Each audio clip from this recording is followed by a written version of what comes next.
action against the government.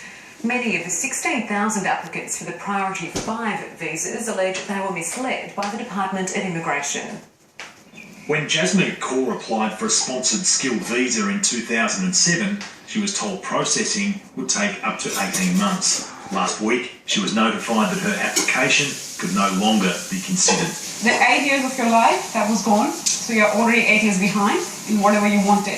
We are left in nowhere, in the middle of, you can say, middle of the river and sailing to nowhere, because we don't know how will we achieve our goal, get settled. Ms. Kaur is now on a student visa, completing a PhD in food sciences, but applied for the skilled visa 8 years ago after being told she met the criteria.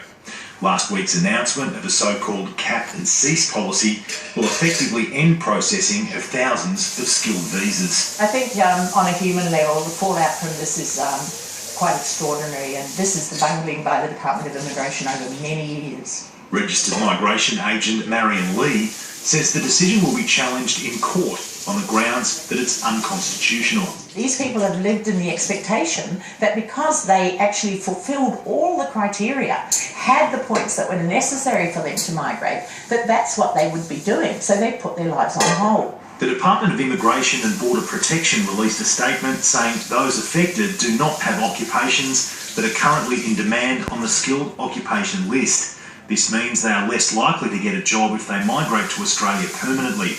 That's why they're pushed to the end of the processing queue. The department also says it's unfair to keep people waiting in a queue as the number of applications far exceeds the amount of available visas. Applicants have been told they're entitled to apply for refunds for visa application fees, but for Jasmine Kaur, who was planning a future in Australia, the consequences extend far beyond financial. Justice delayed is justice denied, and this is what has happened to us. You delayed our applications, justice was denied. At least let us have a fair go. Every case is different, every person is different. Luke Waters, SBS World News.